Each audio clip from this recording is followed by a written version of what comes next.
Good morning, children. Welcome back to our session.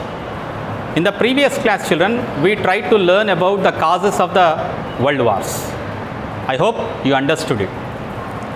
Let me quickly recapitulate and connect it with today's class. We learnt about the causes of the world wars like aggressive nationalism, imperialism, secret alliances, militarism, the Balkan politics, and the immediate cause for the outbreak of the First World War. It's nothing but the assassination of Austrian Archduke Ferdinand was assassinated by a Serbian in Bosnia. Because of unsatisfactory reply given by Serbia, immediately Austria declared war on Serbia, and Serbia already had a military alliance with Russia. So Russia and its allies along with Britain and France entered into the war to protect Serbia. So in order to protect Austria, its allies like Germany and other countries entered on the behalf of Austria. So a small war between Serbia and Austria turned out like a world war, because all the countries participated and its colonies also participated.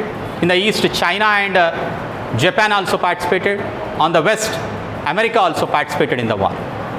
The war ended up in the year 1919, children. 1918 it got ended up, and in 1919 there were many discussions and agreements were done.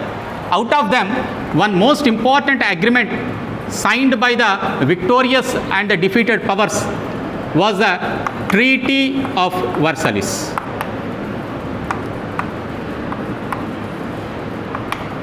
So today we learn about this Treaty of Versallis and an international organization which got born because of the consequence of Treaty of Versallis was League of Nations. These are the two topics which we shall see today.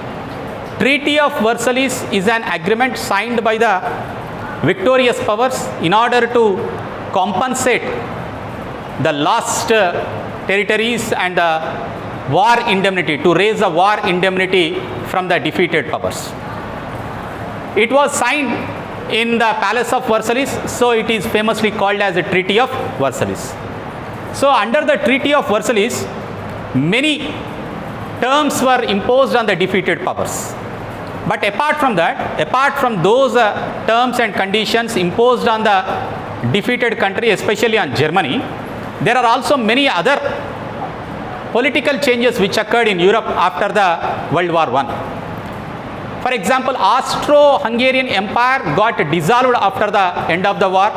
The Ottoman Turkey Empire got dissolved after the war. The German Empire also got dissolved after the World War I, and many new nations had sprang up. They were dissolved and many new nations got created. So that has further given scope for the rising nationalism among those nations. So the Treaty of Versailles terms and conditions, if we observe, these conditions were military conditions, there were territorial conditions, and there was also war indemnity which was demanded by the victorious power from the defeated powers. The compensation was demanded. Germany has lost much of its territory even to the France and to other countries because of this Treaty of Versailles, and Germany has to pay a large amount as war indemnity to these victorious powers. Germany's military has to cut down to half under the Treaty of Versailles. So these all are the reasons, these all are the conditions which were put under the Treaty of Versailles. One such important provision made under the Treaty of Versailles was the establishment of an international organization which would promote the international peace and not to recur the world wars, and that organization was the League of Nations. This League of Nations got established in January 1920, and this functioned until the outbreak of the Second World War, because it could not stop the outbreak of Second World War. So we consider the League of Nations as a failed organization.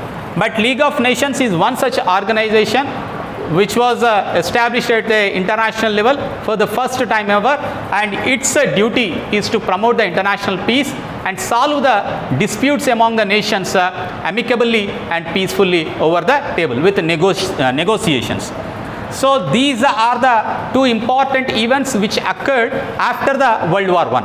And another major event which occurred after the World War I was Great Depression. Already we have seen about the Great Depression, which got begun in 1929 and which continued until 1939. Till the outbreak of the Second World War, the Great Depression was in force in most of the European and American continents. And the impact of this Great Depression on Germany we shall see now. You know, children, because of the Treaty of Versallis, Germany has to pay a large amount as a war indemnity. So in order to cope up with that, they started printing currency notes in large number, which has resulted in massive inflation in Germany. And there was also the problem with production of the goods. Many factories got closed down. As a result, there was unemployment even.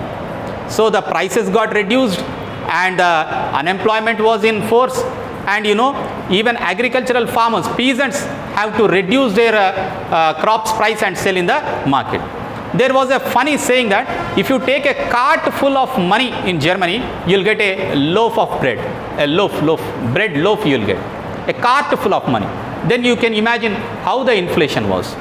The German youth were standing on the roads, tying up placards in their necks, telling that willing to do any kind of work.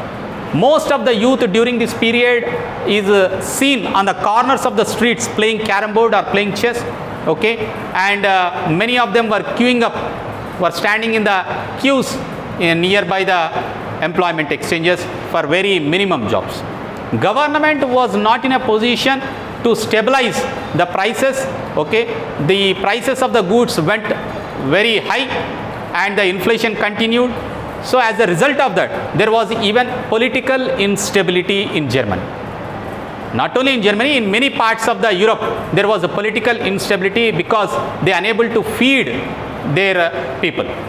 Women especially made their children to sleep with empty stomachs, and the salaried people have exhausted all their savings because of the increase in the prices of the goods.